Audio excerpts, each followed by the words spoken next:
When you're starting out, you got to use debt. You got to use leverage to be able to scale. But debt has a price tag. Leverage has a price tag when the market turns. And the most successful, sustainable investors deleverage. So my thought was always to get to 100 million in real estate, personally owned, not personally, but own myself, and my family, and then start deleveraging. In other words, continuing acquiring, but selling the same amount that I'm acquiring, and using the profit to pay down the portfolio.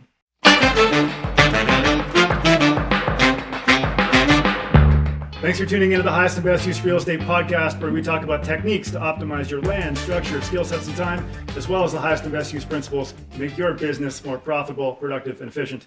I'm your host, Ryan Carr, reminding you that good deals are found, great deals are created.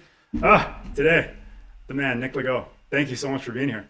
Hey, Ryan, I'm excited. Thank you for having me. I'm so excited about this. Okay, so I had to write 3 points down, and I had to overly generalize these because you go so deep and so wide in so many categories. So we're going to keep it simple. Nick is a developer, he's a contractor, and he's an investor in the Ottawa area with literally hundreds and hundreds and hundreds of units. Okay, wow, my gosh. What's the unit count now? I'm over 100, and I have one office building, so that one's a little bit harder to count. I suppose. So it's equivalent to another 30 units. Several. So yeah, that's it. Thank you for being here. Yeah, my pleasure. I'm excited to be here. Yeah. This is great. Okay, so what I want to do for the show, I want to understand how you think. You're a very intelligent individual. I've seen you speak. I've been to your multifamily conference. I still have the binder, right? True. I remember that. Yeah. For anybody listening, Nick did a multifamily investor conference, basically showing people how to invest in multifamily. And I kept the binder, and every now and again I pull it out.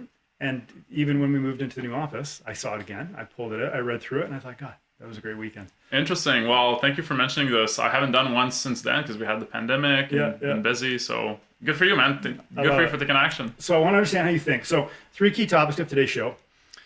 Defining the market economics. You have 3 tests. I love the way that you break down market economics and property and so on. So I'm sure the people want to hear it. I want to hear it again because it gets me every time. Number 2, construction cost in this current market. What does it cost to build things? All right. Okay. Let's try and break that down. And then thirdly, some current projects. Yep. Stuck with the math. What's going on with the market, and why did you make these highest and best use, or how'd you do it? Okay, perfect. Okay. Yeah. So, quick 30-second intro. Tell the folks about yourself. Yeah, perfect. So I'm Nick Legault from Building Investment. I started the company in 2008 part-time while I was still working as a design engineer. Yep. So, and then in 2015, I transitioned to full-time. I didn't really transition. The company closed. So, so they transitioned you? So they transitioned me. Yeah. So essentially I took my box and then I went on full-time to real estate, which was a good thing at that time because I had already 7 years of real estate experience. So I was not new at this, but this was the launch point to be able to make something big out of this. So I took the plunge, and here we are. I like that. It's funny. I got laid off too. That's how I made the transition. Really? And they were just like, "See ya." And my wife was like, "Hey, you're good at this." So I'm sure you're in the same boat. That's exactly what happened. They gave me my box and say, good luck. Could it have happened any better for you? Really? I don't know. Actually, I don't know.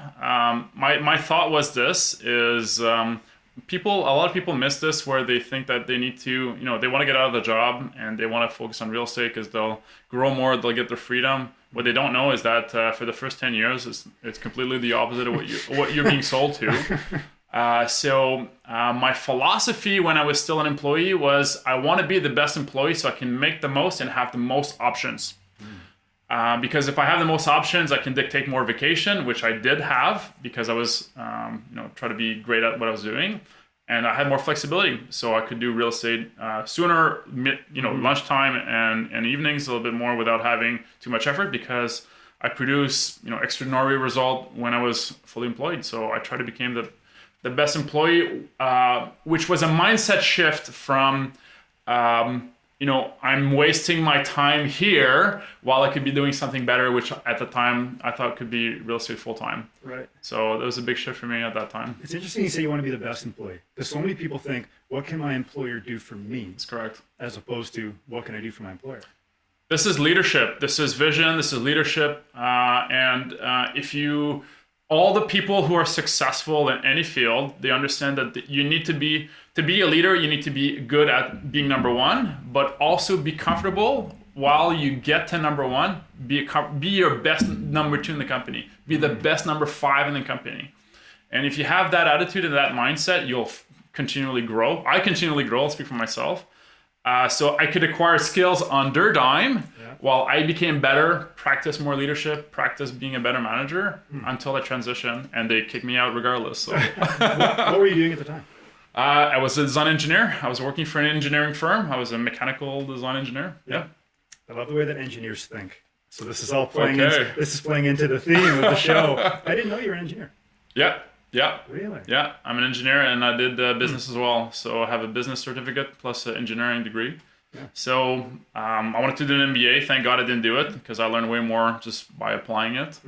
So that was worthwhile not to do it. Yeah, actually, yeah. So 3 market tests. Let's break into number 1. So the 3 market tests. Tell everybody the way that you think about the market, how you break down properties, and so on. Yeah, so this is quite critical. I call it the 3 levels of economics. So there's market economics. That's number 1. Number 2, sub to that is neighborhood economics. Sub to that is property economics. So I kind of got into that framework after listening to a lot of the RAIN research, which they really focus on number 1, number 2, and also number 3 as well, which is property. But it just made sense to me to break it down this way. And with my experience over the years, I've realized that the biggest wave is if you follow market economics. So how is Ottawa versus Toronto versus Calgary versus Montreal doing? How good is the market you're in compared to other markets? That's the biggest wave.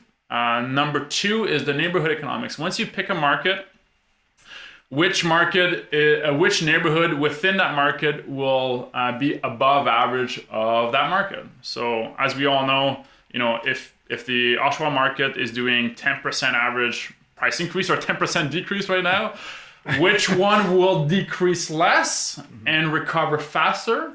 So within the neighborhood, there's also different demographics that shift that. And then the least important, in my opinion, is property economics, meaning how good is your deal today? So the one I will forego the most is property economics over market and neighborhood. I prefer to pay more for a deal at market or maybe even above market to be in a better market and be in a better neighborhood within that market. Really? Why? Yeah. Because that's so counterintuitive. Everybody says, I want the cheapest house, I want the cheapest building, I want the cheapest everything, but that's not necessarily your play. It's not my play for 2 reasons. Is because I buy properties based on how they're going to perform in the worst market possible, in the worst economic market. I buy properties based on recessions. How do they perform when the shit hits the fan? How good are they in those markets? The recession buyer. I'm a recession buyer. Wow. I'm a recession buyer, or at least I'm a recession thinker. Yeah. And the reason I got to that conclusion is because I bought in the outskirts of Ottawa when I was starting out, and when we had a recessionary period, 2008, 9, 10, 11, 12, it kind of dragged on with Ottawa because it's so slow to move. My properties on the periphery of Ottawa were shitty, and the ones that were in Ottawa were great. They recovered faster, the rents were better, there was more rental demand. Yep. I was not vacant for as long.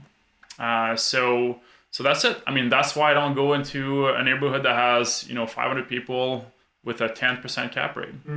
And the second thing too is lower caps or bigger markets. You just make more money. Period. So every dollar raised is multiplied up further. Is that what you mean? Or? That's correct. So the cap rate is lower. The value increase is much greater.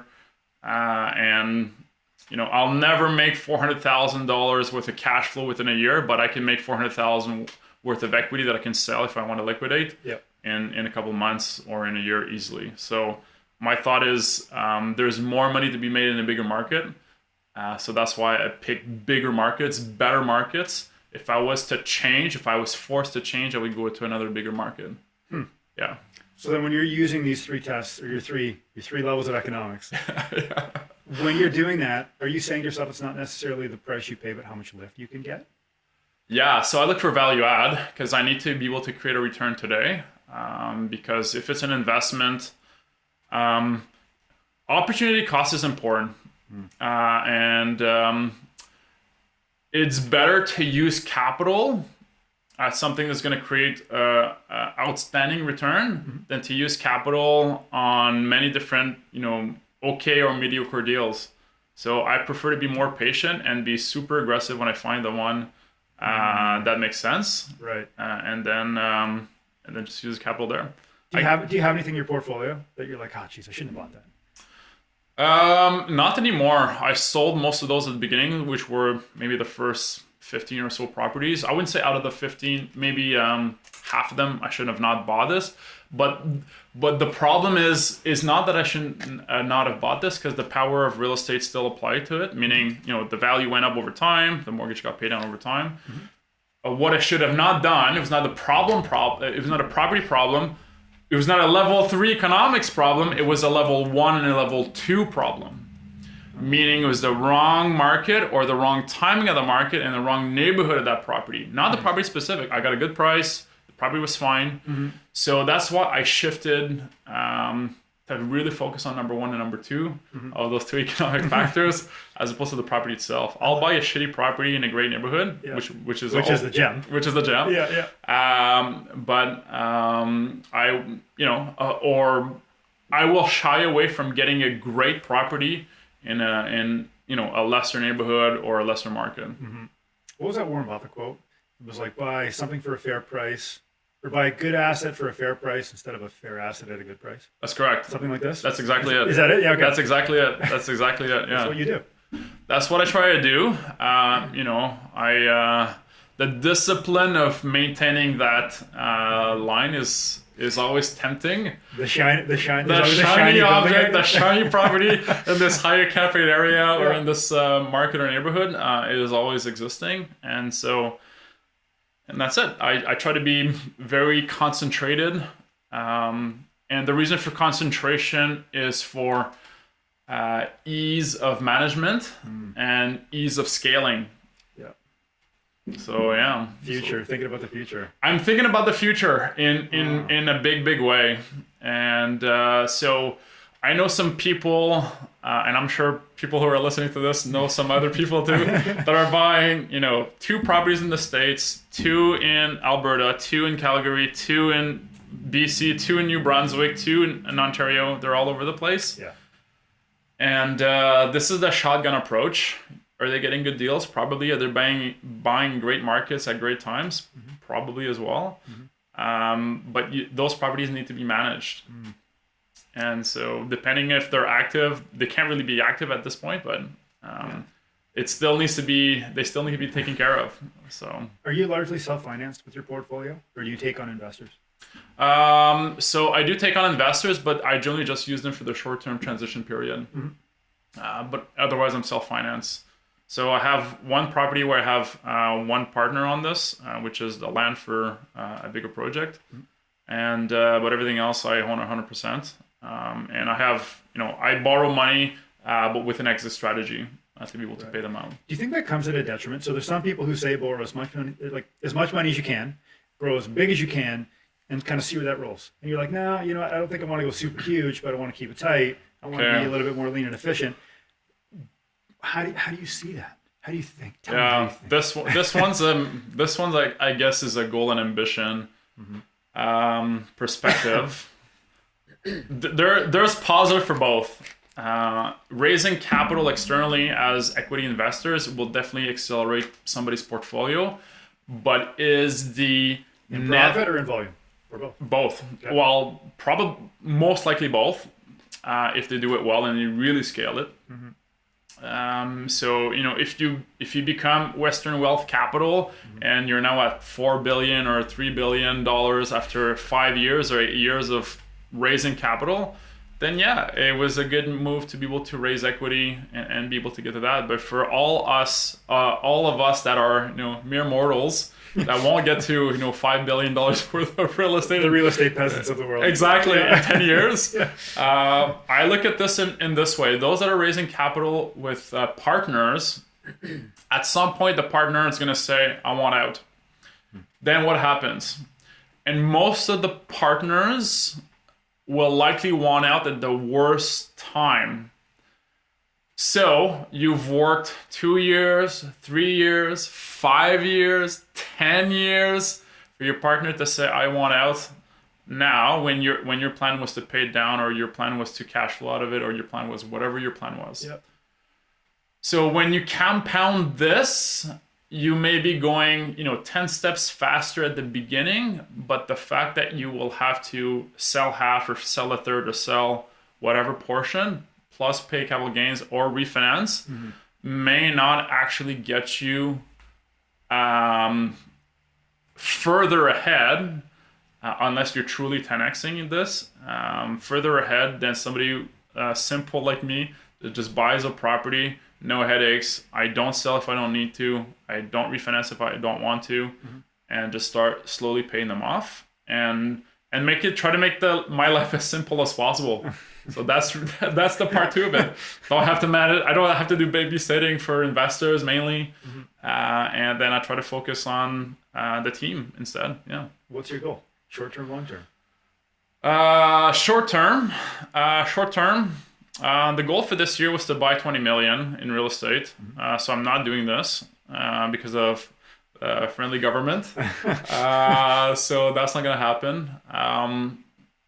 I'm essentially sitting on the sidelines right now. I did buy a building at the beginning of April, which is a great building. So repositioning this. And long term, my goal is to be able to transition to 2 or 3 200 plus unit single buildings. What I want to do is I want to give 2 roofs or 3 roofs to my family. I don't want to give them 20 roofs. And if something ever happens to me, statistically, more chance of me leaving than my wife and kids, of course. So I want to give them with as little headache as possible. So thinking ahead for them. It's like Oprah, and you get a building, and you get a building. Yeah, so I don't want to do that. The headache of this will be tremendous. And frankly, if you want to have a good life, imagine having one single asset that provides for you and your family and your next 5 generations. How crazy would that be? So that's kind of what my thought is leading towards. So I don't need 5 million units. I just know that 300 or 400 units close to being fully paid off is going to be very comfortable. Yeah. And that's what I'm shooting for. Okay, so this is interesting because so many people believe in leverage and debt, right? Because the returns are better, frankly. Yeah. Right? Versus when you've got no debt, you've got higher cash flow. How do you see that, and how do you position that for yourself, knowing what your goals are long term versus having a higher ROI now to grow? Okay, this is a very tricky one, and it depends on the maturity and where the investor is located. Okay. Geographically or in his journey of achieving whatever financial achievement that he's hoping for. Right. When you're starting out, you got to use debt. You got to use leverage to be able to scale. But debt has a price tag. Leverage has a price tag when the market turns. And the most successful, sustainable investors deleverage. So my thought was always to get to 100 million in real estate, personally owned, not personally, but own myself, and my family, and then start deleveraging. In other words, continue acquiring, but selling the same amount that I'm acquiring, and using the profit to pay down the portfolio. To be able to deleverage. Sorry, so get 100 million in assets and then start selling it down until you've got no debt? No, start continuing to acquire. So get 110 million, but sell 10 million and use the extra money. So hopefully you made it 1 or 2 or 3 million. Then pay down the debt on the 100 million to keep. So the 100 million will double over time. Ottawa doubles every 12 to 15 years. So if you project out 100 million 20 years out, it'll be 200 million without doing anything. And then if I'm strategic to buy a couple more properties and pay down the debt, that's 100 million will provide, $2-3 million worth of net cash flow. And it should be comfortable enough to be able to buy coffee every day, I hope. So, A lot of coffee. So that's the idea. All the cappuccinos at Starbucks you could ever want. Yeah, so that's the idea.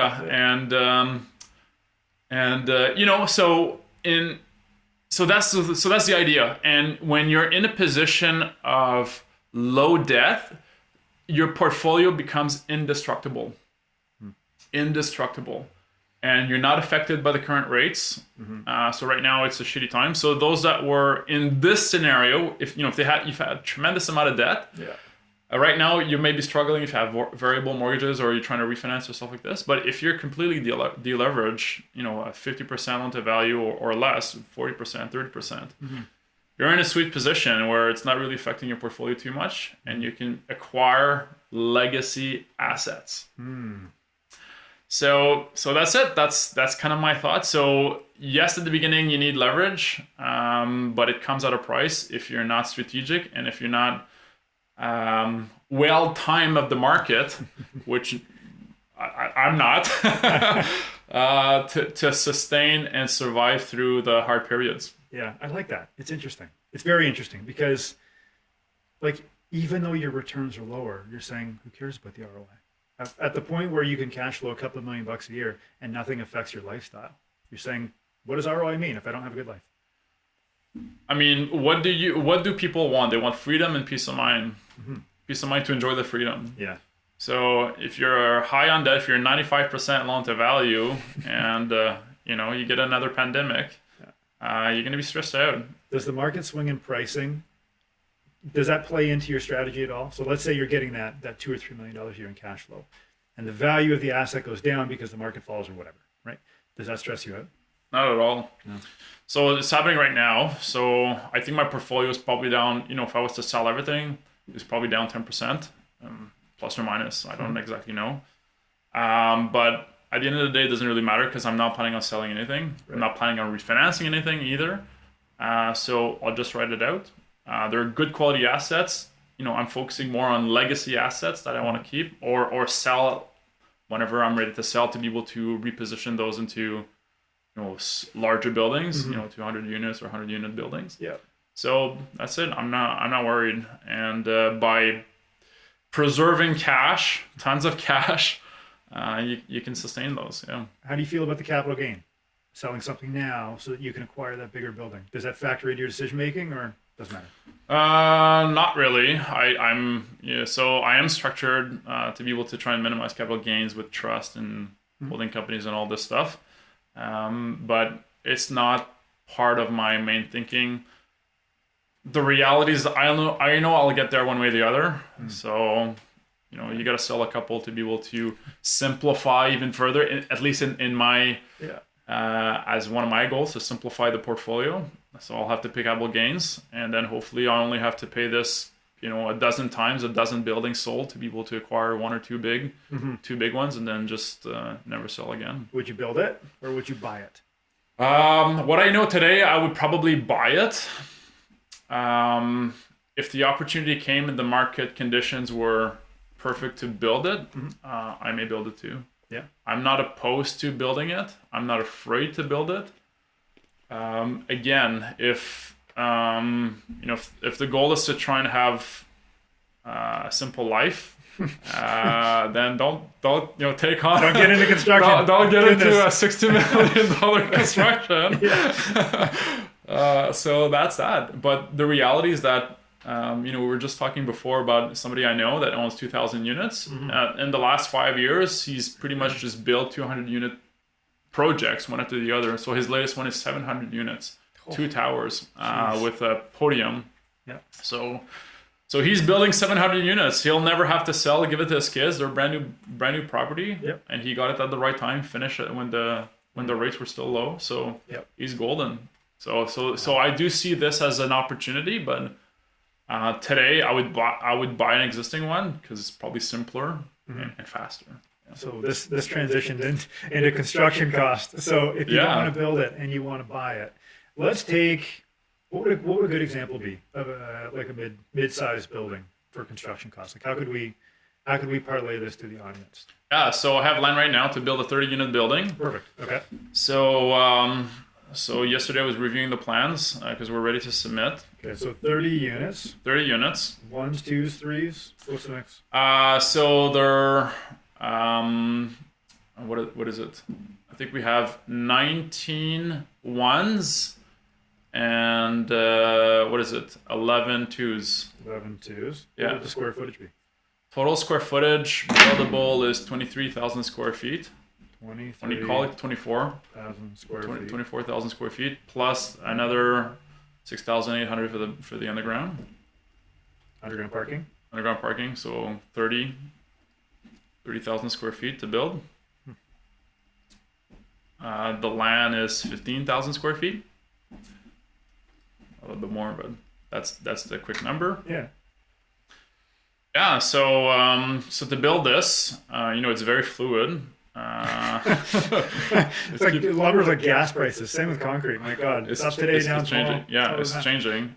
So I suspect. So the Altus report is saying that this type of building. So it's a 4-story building with a concrete underground, concrete ground floor with a concrete ceiling on the ground floor to be able to reposition the beams and the structural loads for the second, third, fourth floor to make it a simple structure. Is it stick frame from there up? Stick frame. Okay. Yeah. So this is called hybrid. So sometimes hybrid is steel and wood. This one's concrete and wood. Okay. Altus said for building like this is 265 square foot to build. But the reality is that we're seeing more in the 300, 310, 320 square foot, depending on finishes and how many bathrooms and kitchens you need to put per square feet. Yeah. So that's really what we see on a per square foot. Things that get you is underground piling. We built the building pretty much to the lot line, and because we have to go one level down, we have to sheet pile the whole 3 sides. Yeah. So that alone will be 100K, 120,000 just a sheet pile plus excavation plus. So would that be factored into that Altus report or no? No. So that's just straight conventional stick frame with no weird intricacies. No weird intricacies. Okay. So once you get into the weird intricacies, then you start adding dollars per square foot. So that's why I think we'll be somewhere between 300 to 320 a square foot, fully complete. So about 10 million cost to build is kind of what my guideline is for it. We paid the land. 555. It's we had it sold before the pandemic for 1.8. Yeah. So you bought it 555. Sold 1.8 with SBA. Site plan approved, yeah. Yep. Yeah, it was. And zoning approved, site plan approved. And it fell apart. We had it sold 3 times. It fell apart 3 times. Oh my God. Yeah. Why? One of them is because we had a complex parking. In that area that we had a 1-to-1 parking to unit ratio. So we had 30 units parking, 30 units with 30 parking spots. And the lot is quite long and narrow. So we couldn't fit width-wise. We couldn't fit parkings on both sides, so we did those super parking stackers like you have lifts, those lifts. And for an apartment building, it was just a very big expense. And so we did a new zoning amendment to reduce the parking ratio to have them all on one level. So we reduced the basement cost by about $1 million removing those. Removing those parking stackers. Holy smokes! So that helped. And how did that affect your rent? Pardon me? How would that have affected your rent? No, we're right next to a bus station and an LRT station. So probably wouldn't. So it's. I mean, obviously it does matter, but for this area, most people just take transit or are very close to it. Yep. So that's why it was approved and we pushed to get that. So that was it. Wow, $1 million. That's pretty heavy. Yeah. That's 10% of your budget. Yeah. So because these parking elevators are quite complicated as machinery. When you have multiple of them, you need load bearing supports because they're pulling on the walls, and also if you go up 2-story, because there were 3 levels, you also go down 2 stories. So we had this pool it looked like a pool, like a basin, 2-story down, like like an elevator shaft essentially. So we had to line it, and we were below water line. So it was getting complicated. So that's why we just kiboshed it. Oh my God. Can you imagine getting that phone call if you did this in a place like Florida? You're like, yeah, the hurricane's coming. By the way, everybody's car is underwater. Yeah. Like you would never do it in a place like Florida, I would imagine. No, I would guess not. Yeah. Yeah. Holy smokes. Okay, so you put up this building, hybrid building, concrete floor, stick frame up above. Yeah. When Altus puts out the report, do they kind of factor that in, or are they thinking something different? I think they probably use this based on when they do quantitative surveying, where they get true estimates of what the project is for construction. And then, there's always something weird about projects. If you're downtown building a high density building, are you dealing with cranes? Are you dealing with transportation? How do you call them? The flagman. Exactly. So there's always something weird to build high density properties. So I'm sure there's some factor to it, but I haven't talked to Altus to see how they actually diagnose That would be interesting, because a 30-unit building outside of town, like a downtown core, might require nothing special, whereas one in the downtown core might require all these things you mentioned. Yeah. So crane access, blocking the roadway, so you got to pay a permit for encroachment, all this extra fun stuff that you got to pay for. Dumpsters. Where do you put it? Dumpsters, yeah. Like, where do you get rid of your trash? Yeah. Oh my gosh. Yeah. Road closure permits. Road closure. All of these things are bubbling up in my brain as you're saying this. I think of those. I do think of those. So that's why it's important to try and think through. So trying to be conservative, way more than the Altus report, but not conservative actually. That's what it's coming out to. Sure. So then when you factor in the cost of your land, which is peanuts in comparison to the cost of the build. Yeah. I mean, what is this whole thing worth when it's done? How do you justify this? Yeah, so before the pandemic, this was 15 million. Now it's probably in the 13 million, so it definitely dropped. I think, and the reason being is because cap rates are getting reassessed. So essentially, for the same amount of income, values are going down. So that's the banks de-risking or deleveraging in their own way because of interest rates. So that's that. And I try not to take on a project where I don't have at least 25% profit margin. In other words, equity. Yep. So to make numbers super easy, if my property completed was $1 million, a really easy round number, I want to make sure that all my costs going in is no more than $750,000 to leave $250,000, 25%. Fully transacted, done. Done. As if you were to sell it tomorrow. For sell it tomorrow, and the reason for it, that's going in, and the reason is because it's never that you get a 2% contingency increase or delays happen, and then you're ended up with 20% net. Yeah. So if you're trying to refinance and get out of your construction, you have an exit. Yeah. So that's how I think about it. How's a cap rate actually calculated? How do they come up with that number?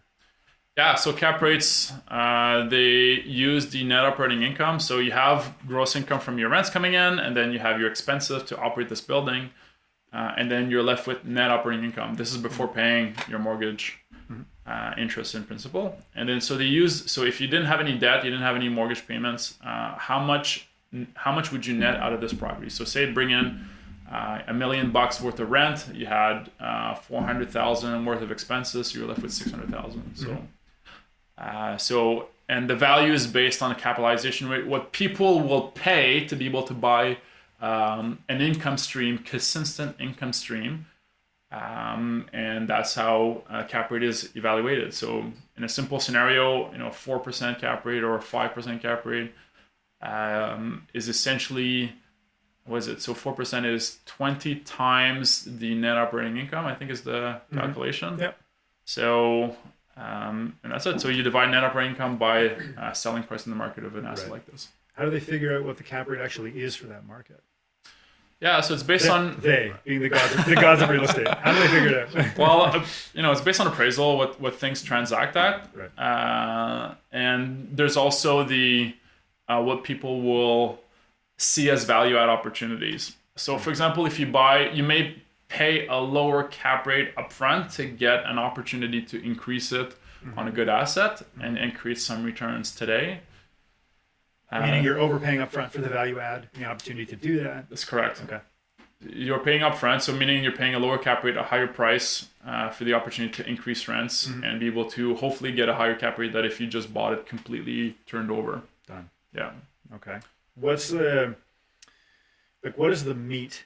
I guess what I'm getting at is what is the meat of the cap rate? So if somebody says, "Oh, your building trades at a 5 cap," like cool, and then interest rates change, and now all of a sudden that building is trading at a 5.5 cap. How does the interest rate or any other factors affect that multiplier?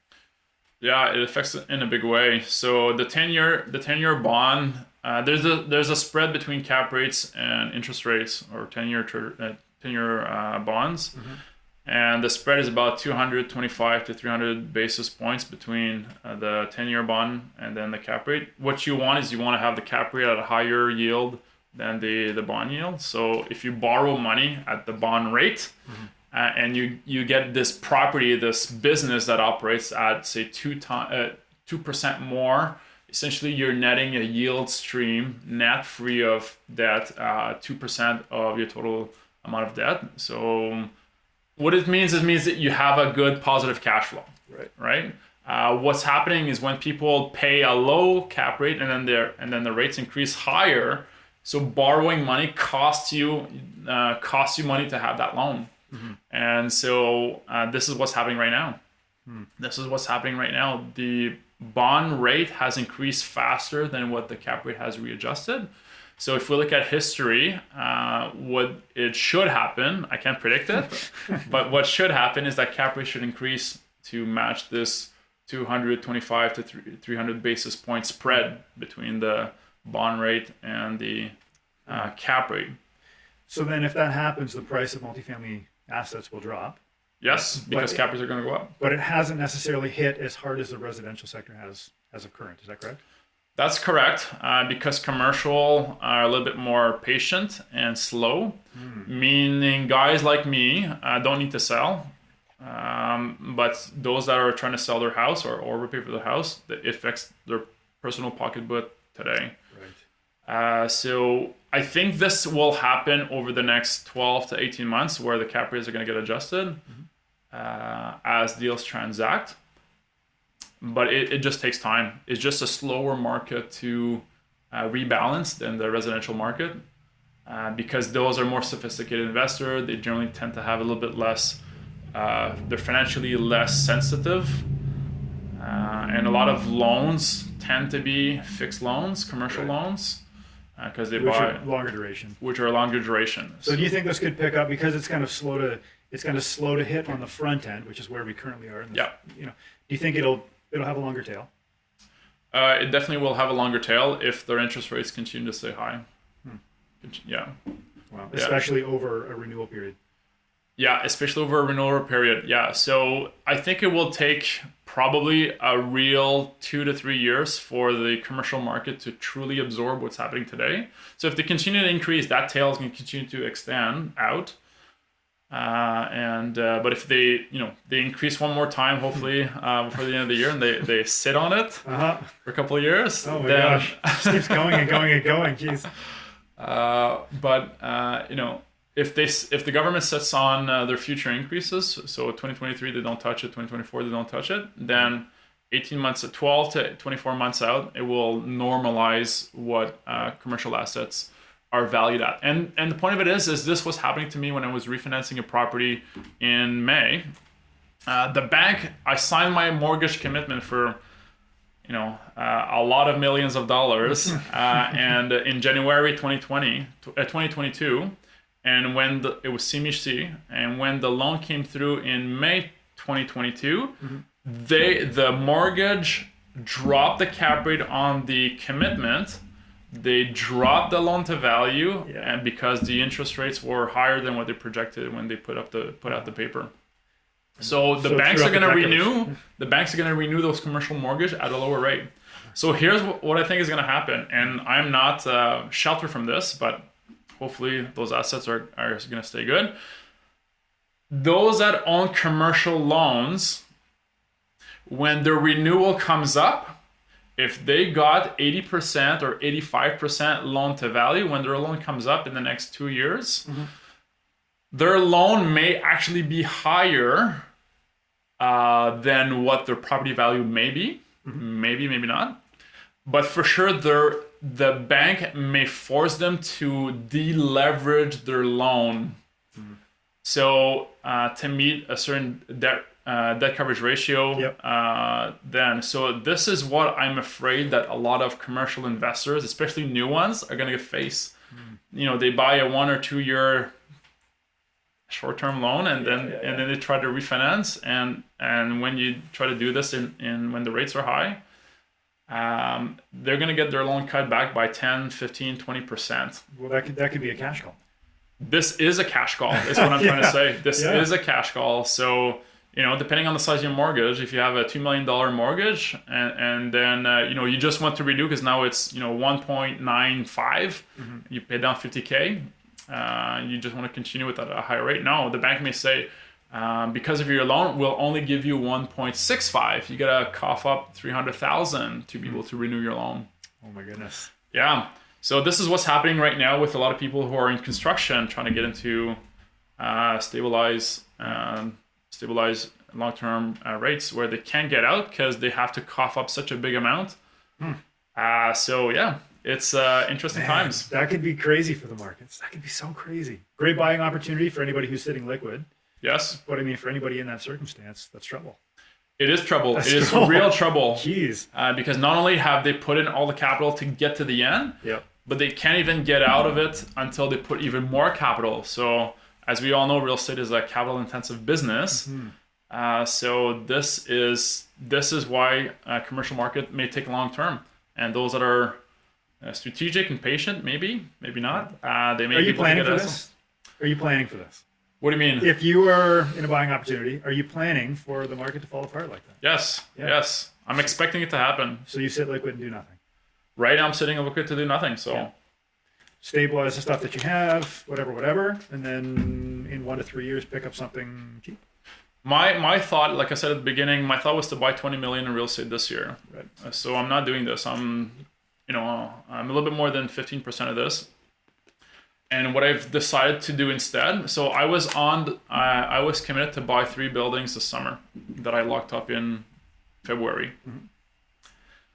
And when summer rolled around a couple of months ago, and summer rolled around and saw all the rates increasing, and also saw that the bank was cutting my loan back by 17% from when I finished the project, everything was completed from January to May.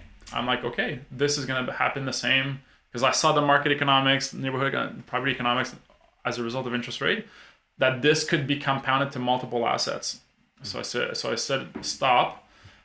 So the price I had for those buildings, I know that the deal didn't go through. They kept my deposit. It's still in escrow, but the asset today was offered 22% less. I know because they still have my deposit. I want to know what's going to happen when the sale comes through.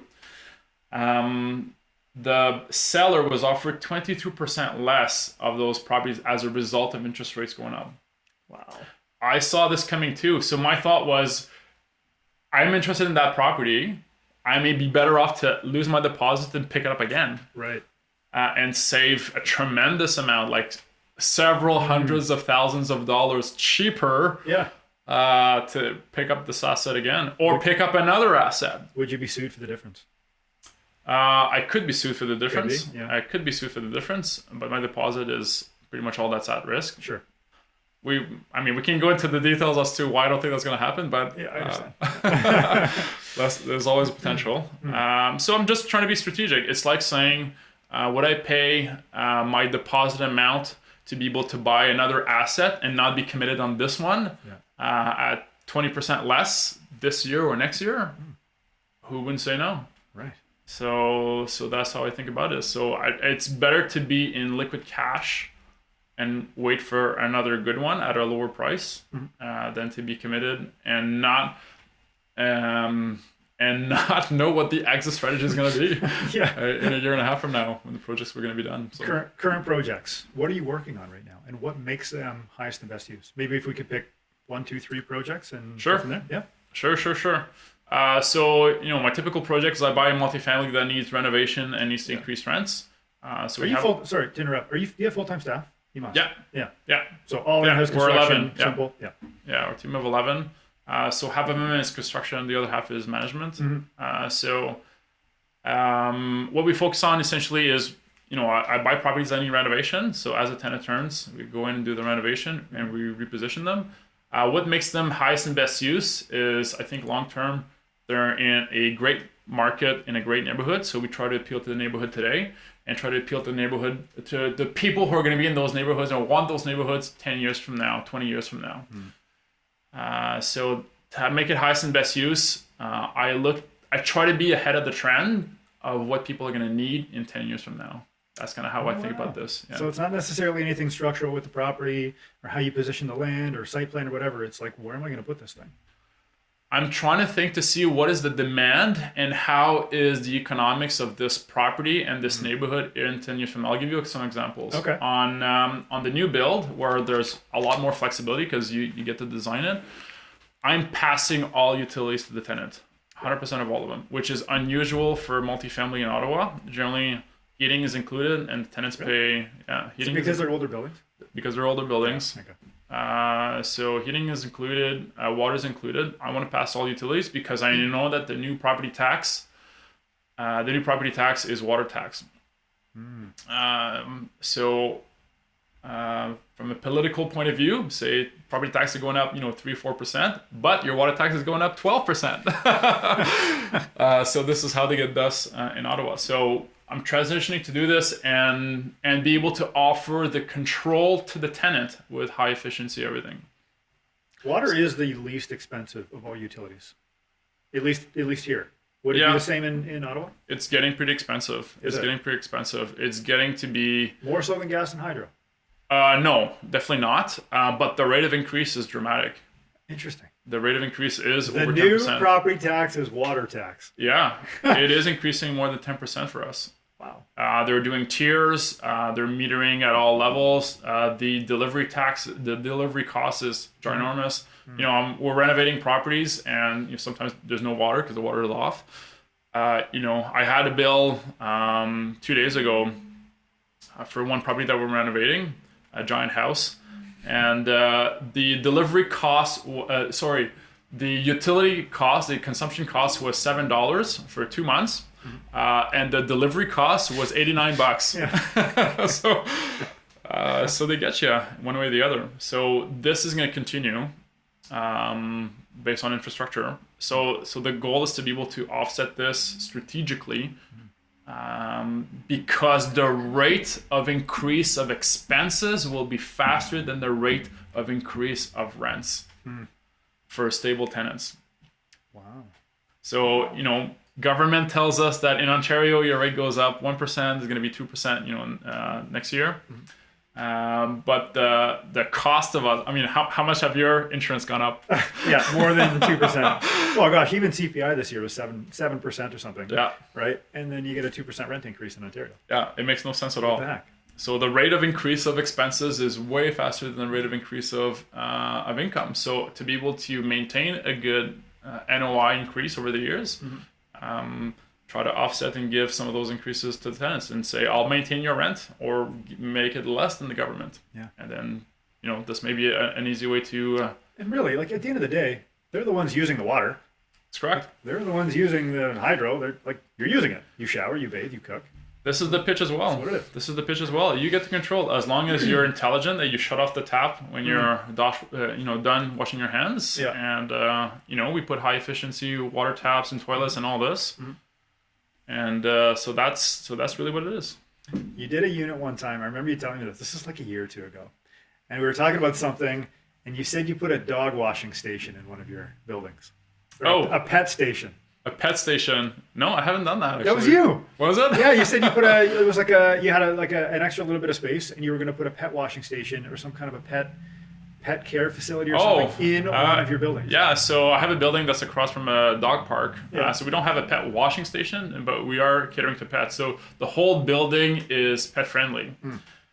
So again, at the beginning of my real estate journey, the lowest and worst use was to That's the other show. The lowest and was to buy use. cheap material that didn't last. Right. cheap laminate at 50 cents a linear foot or square foot. And so now the opposite is I'm doing tile floors. Because they're indestructible. Because they're indestructible, and if they break, you take the one tile out and you replace it. Yeah. So those are pet friendly. They can scratch them. They can peep or poop on them. And so we're making the buildings indestructible in that regards. That's interesting. Is tile floor quieter than laminate? You know what? I don't know. I've never actually checked. Like it's a denser material, but then it echoes. I don't know. It echoes, but it has high density, so it would absorb. It's like concrete. Because of higher density, it would probably absorb sound waves better. There you go. I'm guessing. There you go. But I don't know. I've never actually tested this. So yeah. Depends. Any other active projects on the go that have some kind of a highest and best use component attributed to them? Yeah. So the land development is one, definitely. Taking raw land and making this into full size multifamily project. Well, another one where I bought a historical home, a 5-bedroom home in October last year, and that was to make it our office. And was this the embassy or no? That was not the embassy. No, the embassy is separate. But I bought this giant house in downtown Ottawa because I wanted to have our own office space to run the meetings and to have staff. And this was perfect. It was a great size. I could rent out a lot of the other extra space. And it also had parking downtown, which was difficult to get. So it was on a big lot. Initially, the highest and best use and personal use was to convert this into an office residence, which there's a lot of them in downtown Ottawa. Lawyers, buy this beautiful home and they restore it and they have their own little place. Accountants and stuff like this. So the idea was to do the same. But the highest and best use was actually to restore it back to its original grandeur. Really? Yeah. Wow. Yeah. Okay. So it was not a renovation, which is simple. It was a restoration, which is hard. So we went through this. So I actually just listed it last week. It's been a year to renovate and restore this property. Wow. So that was interesting, but I think is going to get interesting value out of it. Definitely a lot of blood, sweat, and tears went into this one to try and keep the authenticity of the property in the period. So that was an interesting one. Did you find any unique things in the building? Oh yeah, hidden things. Tons. Apart from wallpaper from 1908 that we found, also we found. The sink had a little stool. So the sink, like the kitchen was big, but the sink was like a half sink almost. And then it had this little retractable stool that would swing underneath on a pivot. So that was quite interesting. So somebody could sit at the sink and do dishes? Yeah, and then you can move it out of the way. Wow. There was also this giant fridge. It was a big historic home. So clearly the family that owned this before were kind of well off. There's this fridge that must have been the equivalent of...